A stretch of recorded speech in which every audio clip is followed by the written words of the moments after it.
Hi, my name is Jeff Compton. I'm recording this as a merciful gesture to all of you because the last time I recorded this, which was because of that, because I used a lot of ums in the last one, I put together a talk about this show, which was a quiet, let's see, what was it? It's a Clear Spring, a Quiet Snow. That's what it was called. And when I recorded it, a lot of what I'm doing right here is just to sort of document what I've done before, but it's also to get over this sort of thing, which doesn't come natural to me. So I recorded something that really needed to be condensed, and in an effort to condense this, I'm just going to sort of go along with this. My name is Jeff Compton. I'm a photographer in the Frederick area, which is close to DC, close to Baltimore. And last year I had a show called The Clear Spring, Quiet Snow that ran from July 7th, I want to say, July 10th last year until September, no, it was October 7th. It ran on a little bit longer than that. That's beside the point. It was conceptualized after another show came apart, and I was looking for a place to put something together. I talked to the owners, which have been extremely generous. That's May and Steven, who own Cafe Ibiza in Frederick, Maryland, which is where the show was.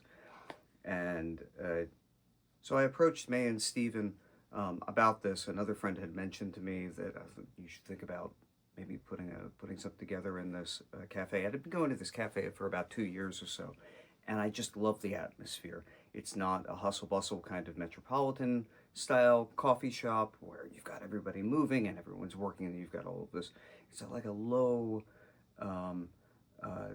just quiet atmosphere that I really respond to. So I decided to cater a show, just sort of in the ruins of the other one. I was able to kind of just tap into, well, what possibilities do I have? What work do I have that could work with this? And so I conceptualized this kind of ambient show where there would be an emphasis or a de-emphasis on what you usually experience when you go into, say, a gallery and they're having a big show, where there's kind of an intention of this is the concept, here's the artist,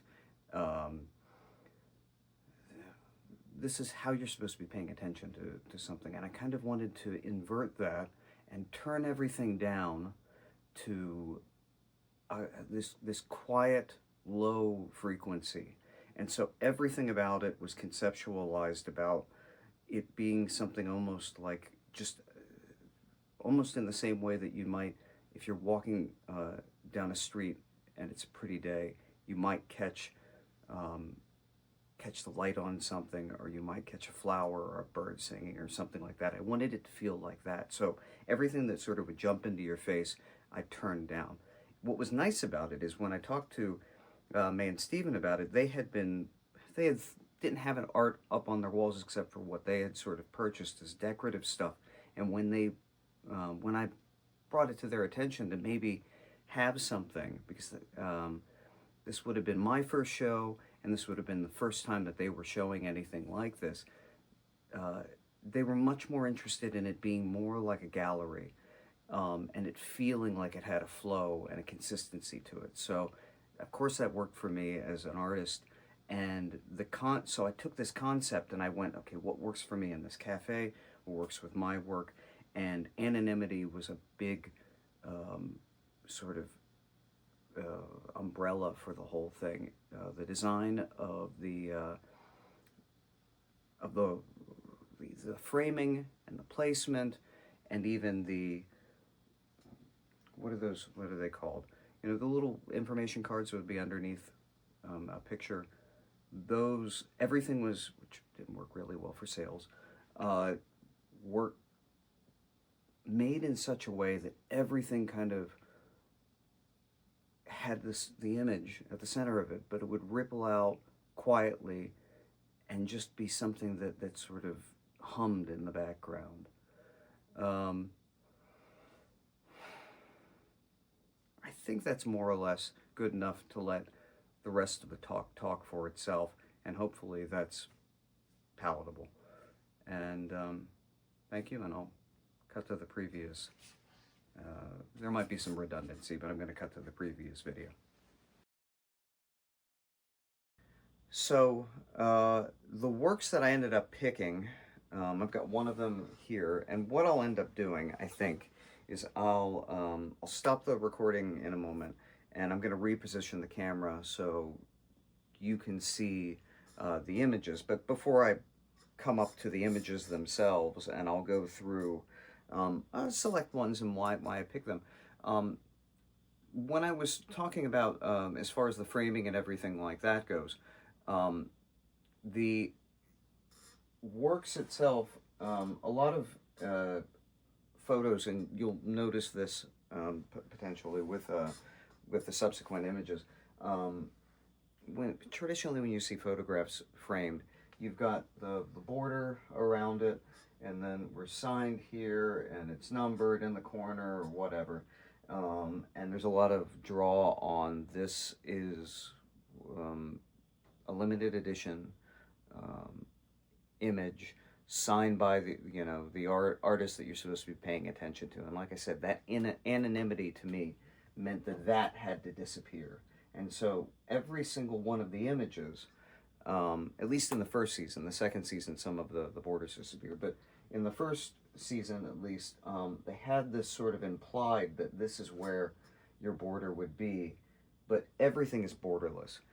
Um, the mat comes up to the photos, and with a lot of some of the other images, I actually removed everything but the image themselves. Um, and the same with, as far as the framing goes, I used cherry frames for everything. They vary in size, but a lot of this is about creating a kind of a neutral space that could just sort of disappear out into the where you were, instead of you, in a way you'd have to discover that there's images to look at. I would say when I'm talking about these images, you're better off in a lot of places, unless this is going to be referenced to be able to point to particular things. Take a look at the images that are posted. I'm trying to get everything that was in the show in Instagram posts. So season one is there, and season two. Like I said, there were two seasons to the show. I had 7 images in the first season, and then 6 in the second one, and explained a little bit what happened with that. It's not worth going into, but this is one of the larger images. A lot of the images I did were very small. Here, I'll grab one of those real quick just to sort of show you the size difference of something like one of these and one of these. Here, I'll put my hand right up here so you get an idea of how big this image is. This one, was really happy with this. This is one of those sort of images that you see, and then you go, okay, well, I know that's a good one. I know that's a keeper, that kind of thing. But this was actually, this was at Blackwater in Maryland, and I was I actually just totaled my car, and I was riding around in a car with a friend of mine, and told him to stop the car so I could go take a picture. And this part of the image right here is actually what drew me to it initially. I'm really drawn, and as you can see in the current show, there's something about this particular line, especially, was something of a dual kind of reflective thing that does something for me, that speaks something to me. But I noticed this line of geese as well, and it just the approach of, I don't want to get into too much of the sort of technical stuff, especially right now. A lot of what these images to me are about is slow movement, and I like to have something in that same sort of way that the anonymity turns down the volume on, hey, I'm the artist. I like movement in my images. It's something that I'm drawn to. But with this stuff, I wanted it to just sort of feel like the movement was more implied than it was something that was drawing your attention, that there was something that was kinetic about it, that in a lot of ways I wanted something to just sort of be almost featherweight. And yeah, it's just I actually, you know I don't have a ton to say about this image, other than I think I like that there's not a specific thing to look at. I don't try to do that in any of my images to go, you know, if you take a picture of a bird, I don't want it to be like, here is the bird, the object. It's like, what is the bird in relation to what else is going on? What's it, you know, where am I standing that I'm seeing this? You know, what else am I feeling here? And what else, you know, what else is interacting with the bird itself? And so, you know, with the geese taking off, you know, that felt like that was a movement that was I was waiting for to be in the image, but you know, it's not really just about the geese. So let me move that. I'll get rid of the big guys here. This was part of the second season. Oh, bumping into the camera. I'll see what I can do here. So this was actually took its place and gives you an idea of how I cycled through as far as the seasons went. So there was a place within the cafe that had a big enough wall with one nail on it that I thought would be nice to put some of these more eye-catching images. And I had actually print this one out initially. It had been about this big when I had put it together. I went, I think this one can get bigger. I think that I can make a print of this much larger. And it came together for me. This was a lovely day, and I got so many wonderful images out of this day. Multiple of them ended up in the show, and it's just some days it's the spirits right with you, and everything's kind of, you know, the wind's at your back, and this was just one of those days. And I love the last one. A lot of these are named anonymously too. I think the other one was something like Untitled, Waterfowl and Marsh, you know, something like as generic and gray as possible. And this one probably had most of the catching kind of names. It was Sentinels #2, and I have personal reasons for that, but that comes out of a series. But that one was named before the show, and I brought it into this show.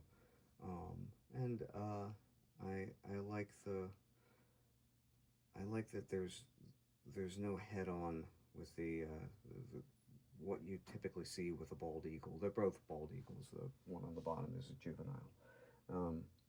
Anyway. Let me move this stuff so I don't bump into it here. And we'll move on to, I'll grab this guy. So we'll come in a little bit closer here. So this is one of my favorites. And like I said, check out the Instagram posts that are associated with these for better representations, but I can talk about this. So what I ended up, everything's printed out on Japanese washi paper. Again, that's sort of thematic, but what's lovely about it is you can do this great tearing. And again, this is the implied border, but what makes me so happy about this one are just these subtle tones. And I get a lot of people who go, what is this? And they have to sort of figure out and orient themselves, and then they can see the roof and the chimney, and that these are birds.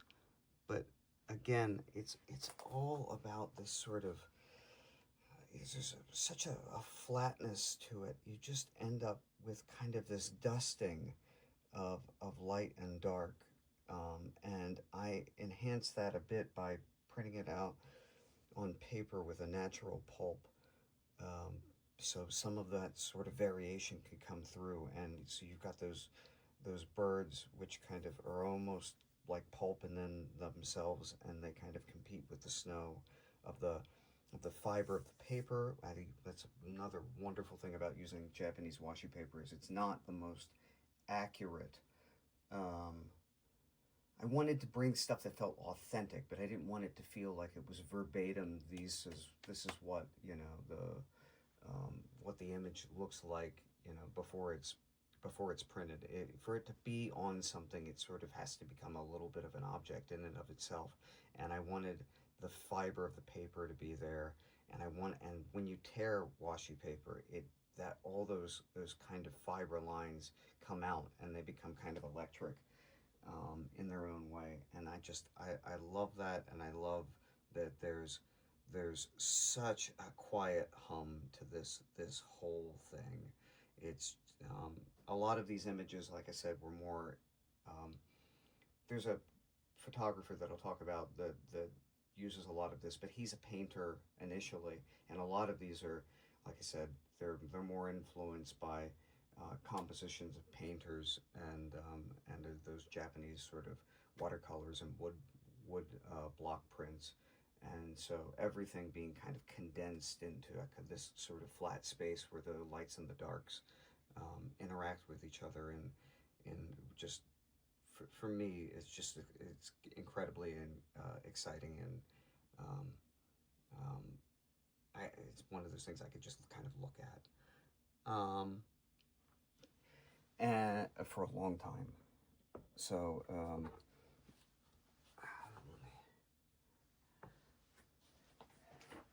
one of the complaints I'll get a lot from people is, why are your damn prints so dark? And this is one of the ones I had gotten that from. But May said the most wonderful thing about it when she was...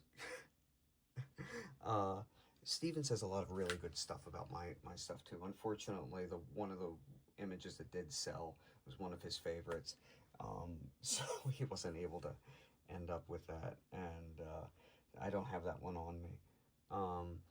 But I have a print of it somewhere around here if I decide to pull that out for a moment. But you know, why are your prints so dark? And she's sort of someone that she knew was asking that, and she said, you know, these, I certainly didn't train her to say this. She said, these ones over here, the brighter ones, are more like a Japanese watercolor, and this is more like a Chinese wood block. And I just thought that was so wonderful, because a lot of my influence for something like this, I was able to find a recognition from in this beautiful book that I read called In Praise of Shadows, which was written in the 30s, I think, in Japan, when Western culture has started kind of flooding in, and you're ending up with electric light, and a lot of things are sort of becoming modern, and what is traditional and to Japanese sort of aesthetic was disappearing and becoming the kind of thing that we think of when we think of like Tokyo these days.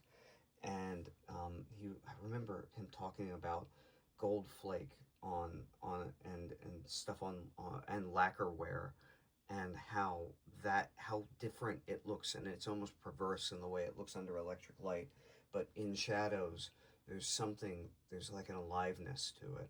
And I'm always interested in images where you have to lean in a little bit, where you have to meet it halfway.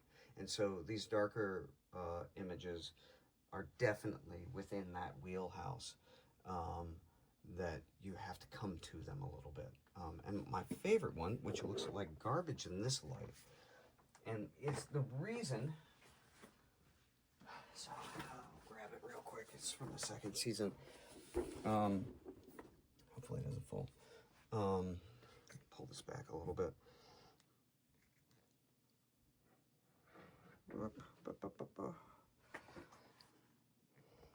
This one, under artificial light, I think is terrible.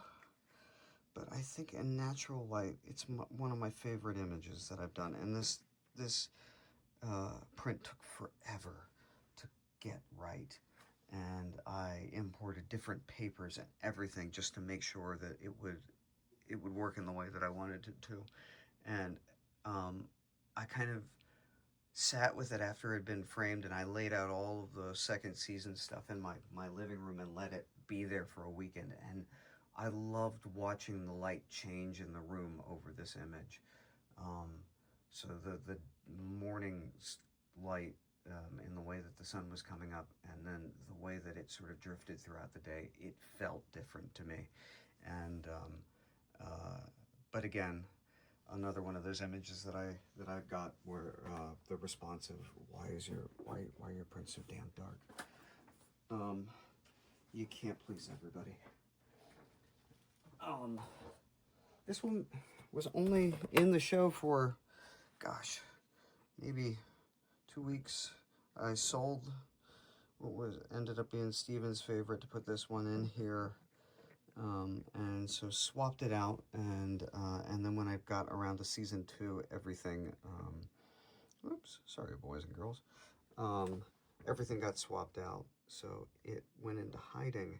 But I really just wanted to sort of bring to attention how the little fibrous lines that come off of the top of this image, and the bottom, and how they sort of relate to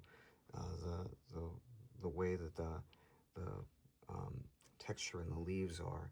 And this little missing bit, I love.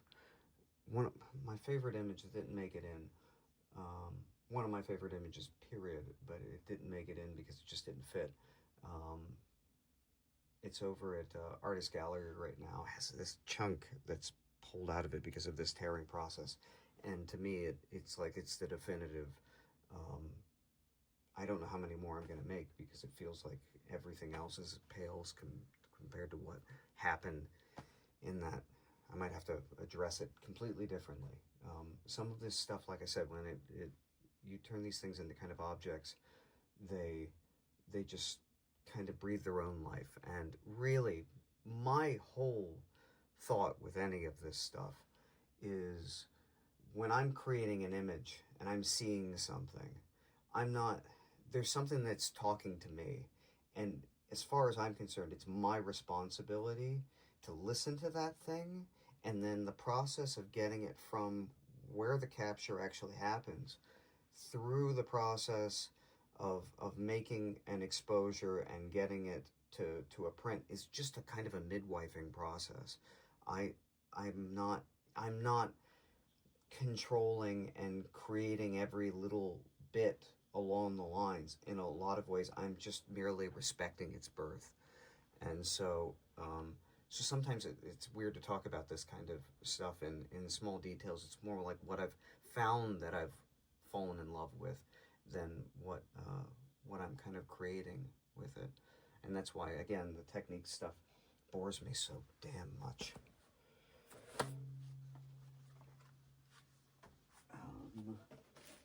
See if I can grab another one. I'll row through 3 real quick.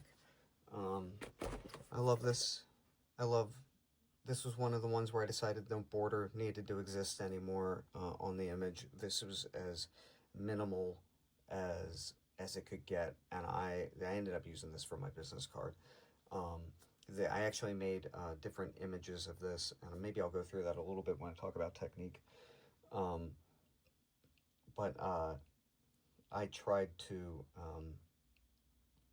I made a couple other prints on handmade paper, and I just found like it was too much ornamentation.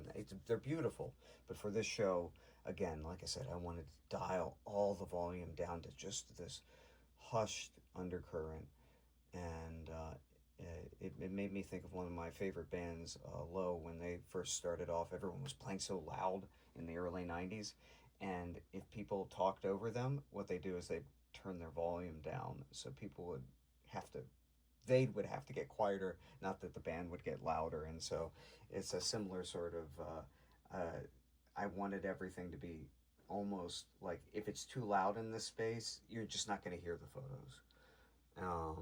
So I love how few elements are in this, and the ones that are there just make me happy.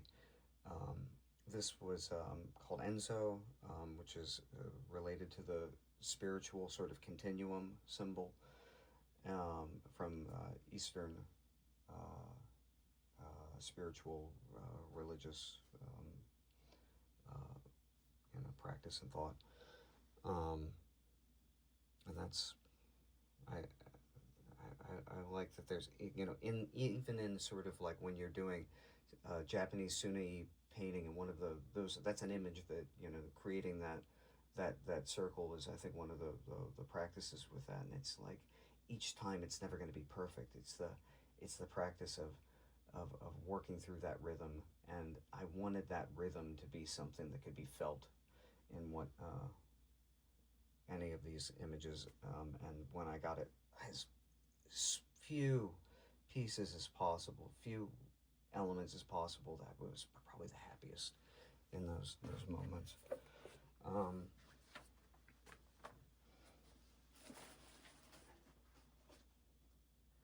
And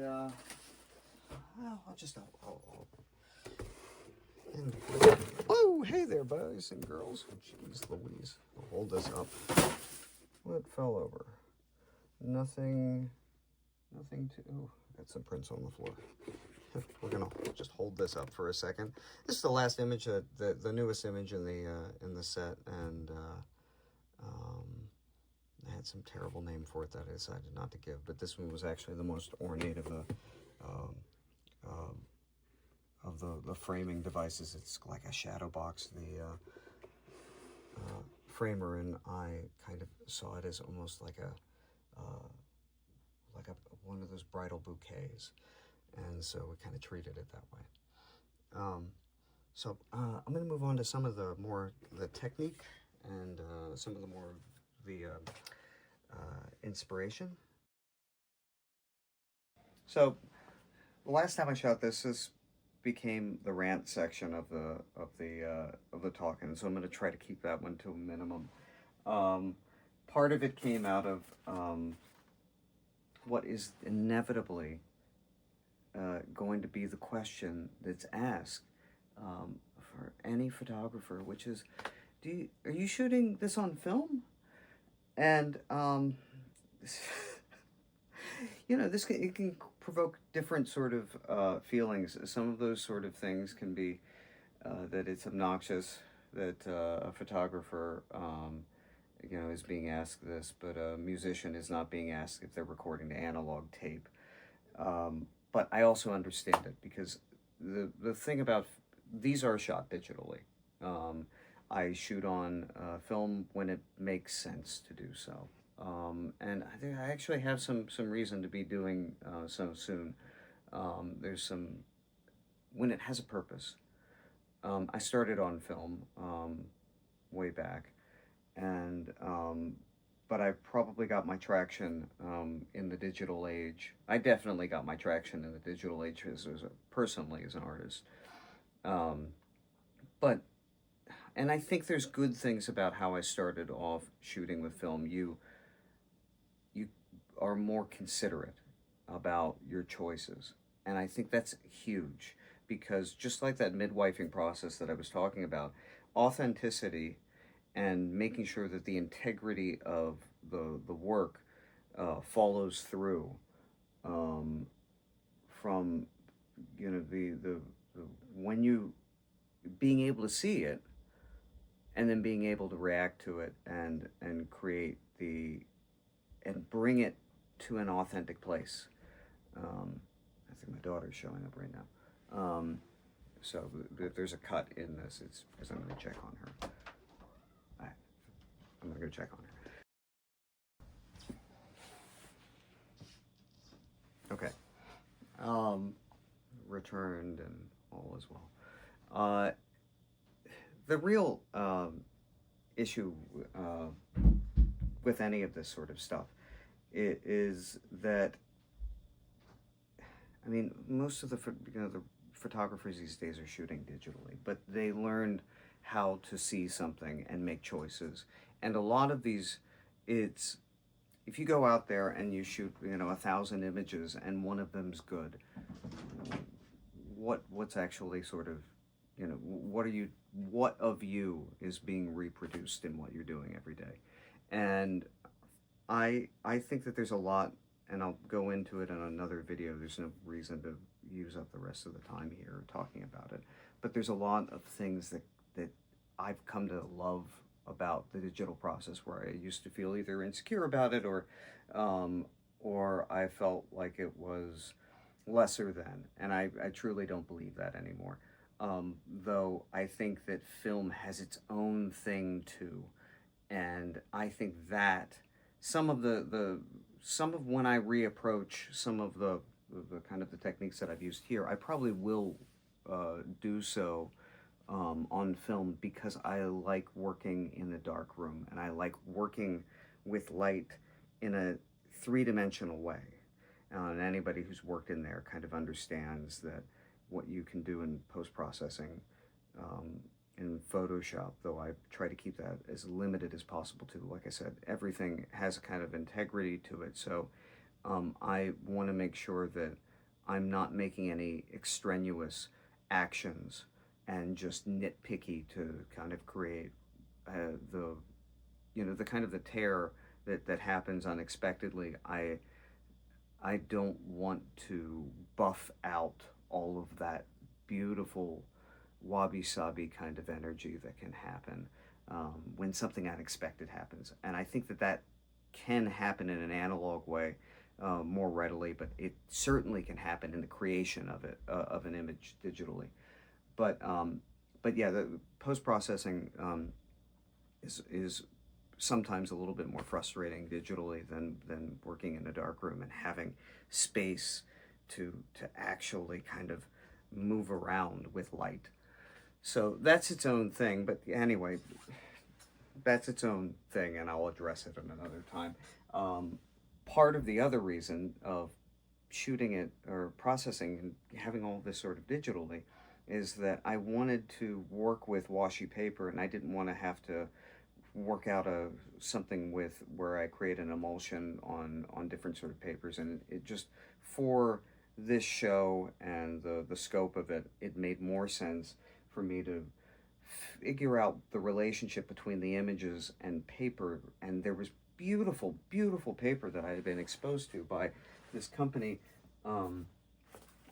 Abogami Factory, and I ended up getting a sample thing of their stuff and then spending a lot of time pairing the images specifically to the paper, and almost every single one of the images was printed on a different paper, and that was not intentional, because it would have saved me a ton of money to pick a damn stock and work with it. But it seemed like the images were telling me that it needed this kind of transparency,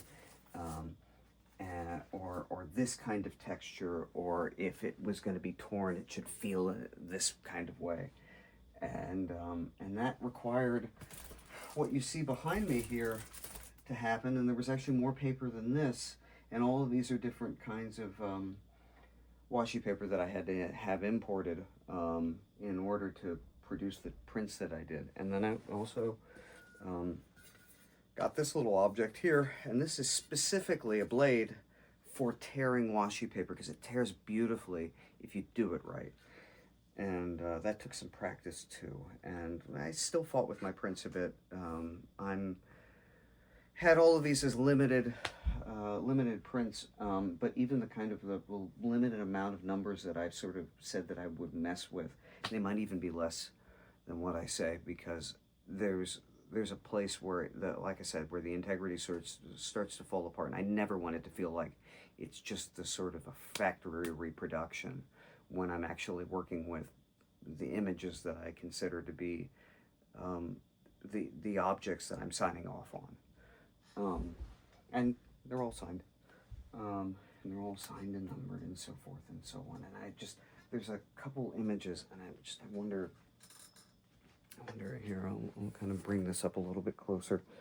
There's a couple images that that did not, this one sort of sold, and I just ended up being so happy with the way you can get a sense after something's been framed. It's a little bit harder to kind of figure out what's going on here, but I don't know if you can sort of see the texture on it, but the way that the fiber is on the edge of it, I just, anyway, everything's matte paper too, because I think that glossy can be a little obscene. And let's not mess that one up. I'll deal with that later. So, hopefully, let me see if this looks okay. Doesn't. Think. So, yeah, I had a few other images that I'll include, but as far as, like I said, the inspiration I had. Where is this book? It's down here. One of the people who was really inspiring me at the time is a guy named Yamamoto Masao, and you just look up his stuff. It's gorgeous, and this is one of his books, and he just has these beautiful, beautiful images, and in a lot of ways, you know, some of the inspirations for me, a lot of them are painters, they're compositions, people like Degas, Andrew Wyeth, the way that he plays around with the way he almost sort of like the energy and the intimacy of his subject matter, while there's something that almost feels like it's nearly incomplete, but perfectly realized in where he decides to finalize an image, and the way that he plays around with light and shadow. All of it just sort of has this lovely aliveness to it. And that stuff, you know, inspires me. But I was really astounded to come across this photographer. And in a lot of ways, these people give me permission to explore things that I'm already sort of thinking about or already sort of feeling. And then I see them. And I guess, you know, sometimes some of this stuff is just imposter syndrome. You go, okay, well, what, you know, can I even do that? And you see what somebody else doing. You go, I can do this. However, you know, you can get into a rut. And I was finding towards the end of the 2020 or beginning of 2024, I was starting to fall into something of a rut. And I went out to that same place that I went out with the Eagles, where I shot so much good stuff. And I went back out to go shoot again, and I got so little. It was like the spirit was so thin. But I got this lovely shot out of it that I was really happy with. And when I was working with it, now mind you, when you're doing this kind of stuff, you can't sort of like go out and recreate any of this sort of thing. But I was startled to realize that this image that I thought was really nice felt so much like one of his images. There's his. And this is mine. That it was almost at that moment that I decided, that's it. I'm packing up this and I'm shifting gears. And I shifted gears pretty much the entire year. I started shooting in color again. I started dealing with darker subject matter and more kinetic, frenetic stuff, but I realized I don't want to become a parody of some other photographer, and I certainly don't want to be a parody of my own style. And if it's getting that thin, I needed to back out, which was beautifully timed with actually being able to look back at this thing in hindsight and create the show, because it was right around the same time that I had to sort of put this show together, and it was nice to be able to say, I'm done with that right now. I'm moving on. And I have been. There's a lot of really wonderful stuff that I've been working on this year, but it took a little while. There's a bit of a transition period. In no way do I think that these images that I've shot are just merely emulation or some sort of attempt to ape something else. But I think I think that whole concept of anonymity that built this show that I'm sort of that I was really proud of. I wanted to step away and become a little bit more personal about it. The current show is personal, and a lot of the work that I've been working on has become more and more personal. And not that the feeling that I get when I was shooting things didn't have an immediacy to it. And I have done a little bit of it lately, but it's shifted. And it's a little different now. And I'm discovering other sort of ethereal realms within it. And so I'm excited that it's moved on. I'm excited it's in the past. It was nice to see it come together. I was pretty proud of the show when all was said and done. Now I'm gonna post this in the comment, I guess the comment section, but also in the little whatever. If anybody has any questions about specific sort of things that went through the show and they want to say anything or ask anything that I left out, I didn't talk about any lenses. There's a couple lenses that I used primarily for this. One of them was actually something less than $40 that I that I found as a go-to, but that kind of stuff really doesn't hold my attention a ton. So, but to talk about by itself. But if you have any questions, I'm happy to talk about how I approach these things on that kind of level too, because to recreate it, to be able to sort of see something and then make it real. You kind of have to know what you're doing to a certain degree, at least, or fake it real good. Anyway, thank you, and I might do a little subsequent thing where I talk about some of the stuff that didn't make it in or whatever, or maybe I won't. Maybe they'll just be part of the next show when I or talk, and I hope to see everyone there if they see this before April 27th, 2025.